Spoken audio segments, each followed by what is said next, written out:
आज मैं आप सबके लिए लेके आई हूँ 1 कप बेसन से बनने वाली बहुत ही स्वादिष्ट और टेस्टी बेसन बर्फ़ी की रेसिपी। इस बेसन बर्फ़ी को बिल्कुल नए अंदाज में बना के तैयार करेंगे, एकदम दानेदार और सॉफ्ट बन के तैयार होगी। देखिए टूटने से ही पता चल रही होगी कितनी ज़्यादा ये सॉफ्ट बनी है। एकदम सिंपल तरीका है इसे बनाने का, कोई परेशानी नहीं होगी इस मिठाई को बनाने में। तो चलिए ये बिना देर किए शुरू करते हैं। इसे बनाने के लिए एक कढ़ाई में 1 कप बेसन डालेंगे। यहाँ पर बेसन को अच्छे से छान लेना है, फिर इस्तेमाल करना है। अब ये बेसन मैंने डाल दिया है तो इसे लगातार चलाते हुए भून के तैयार करेंगे। हल्का सा इसका कलर चेंज करना है, जैसे ही बेसन भुनेगा वैसे ही हम गैस को बंद कर देंगे। तो यहाँ पे देखें इस तरह से चलाते हुए बढ़िया तरीके से बेसन को भूंजें और जब ये भुन जाएगा ना तो इससे बढ़िया सी खुशबू आएगी और आपको देखने से ही पता चल जाएगा जब इसका हल्का सा कलर चेंज दिखेगा।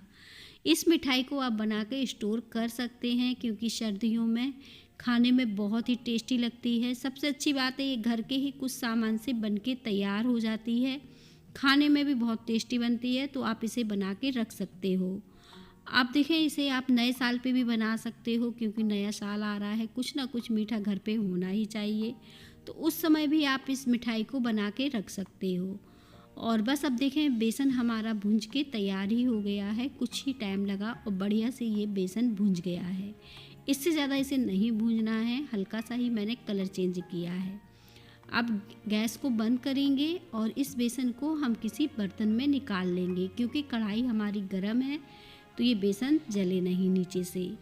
तो इसे निकाल लेते हैं एक बर्तन में। इसे निकाल लिया है मैंने कुछ इस तरह से और बस इसे निकालने के बाद आपको क्या करना है कि ये जो बेसन है अब आपको इसमें डालना है घी। आप चाहो तो एक बार बेसन को छान भी सकते हो भूंजने के बाद। आधे कप घी इस मिठाई में आपको लग जाएगा। तो देखें कुछ इस तरह से मैंने इसे डालकर अच्छे से मिलाया है। अगर आप कम घी में इस मिठाई को बनाना चाहते हो तो यहाँ पे आप कम घी भी डाल सकते हो, कोई दिक्कत नहीं। और बस इस तरह से अच्छे से अब हम मिला लेंगे, इस घी को बढ़िया तरीके से मिला लेना है क्योंकि इसमें कोई गुलठे वगैरह ना रहें।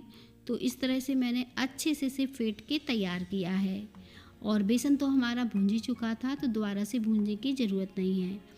अब देखिए इसमें थोड़े से गुलठे से दिख रहे हैं तो हम इसे अच्छे से फेंट लेंगे थोड़ा सा घी डालकर और बाकी का घी बचा हुआ हम साइड रख देंगे। और इस तरह से देखिए कुछ हल्का सा सॉफ्ट सा हो गया है तो इसे इस तरह से फेंटेंगे।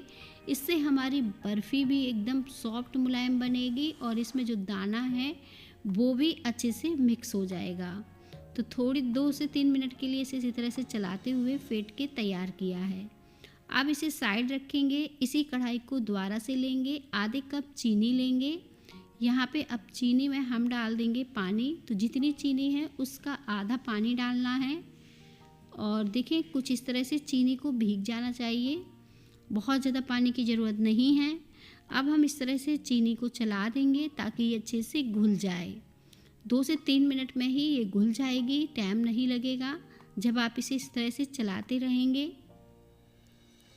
चीनी अच्छे से घुलने के बाद इसमें हम एक उबाल भी ले लेंगे ताकि जो चाशनी है वो अच्छे से पक जाए। जब चाशनी हमारी अच्छे से पक जाती है तो जो मिठाई बनती है तो टेस्टी बनती है। तो यहाँ पे इस बात का ध्यान रखना है, चाशनी को अच्छे से पका लेना है। और मैं इसे आपको चेक करना भी बता दूंगी जिससे आपको कोई परेशानी नहीं होगी कि चाशनी को आप कैसे चेक करेंगे। तो देखें ये चाशनी जो है बनके तैयार हो गई है, एकदम गाढ़ी दिख रही है।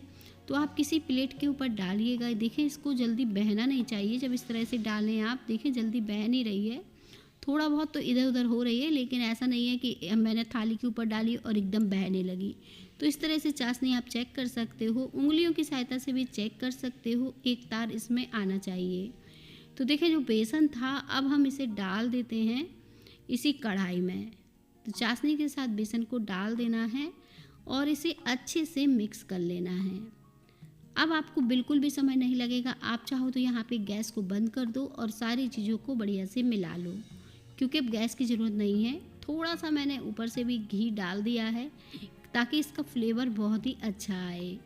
बेसन बर्फ़ी का मैंने थोड़ा सा घी डाला ताकि बेसन बर्फ़ी का फ्लेवर जो है बहुत ही अच्छा आए। अब घी डालने के बाद बस इसे हमें कंबाइन होने तक पकाना है। अब देखें ये दानेदार सा होना शुरू हो गया है। बहुत ही दानेदार सी बढ़िया सी आपकी मिठाई बनेगी और एकदम सॉफ्ट और मुलायम भी बनेगी। देखिए कितना बढ़िया ये डो सा बनके तैयार हो चुका है। अब हमें कुछ नहीं करना है, बस इसे बंद गैस पे ही मैंने मिलाया और ये सेट होने के लिए तैयार है।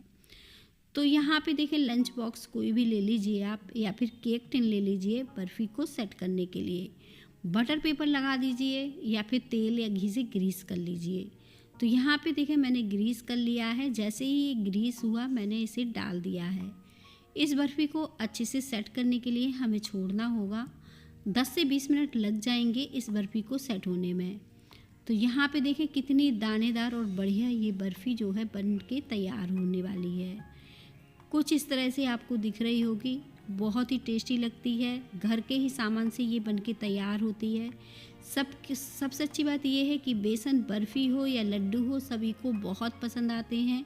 बेसन से बनी चीज़ें सारी ही बहुत ही अच्छी लगती हैं। तो आप इस मिठाई को ट्राई कर सकते हो और मुझे कमेंट में बता सकते हो कि कैसी लगी हमारे नए तरह की बेसन बर्फ़ी।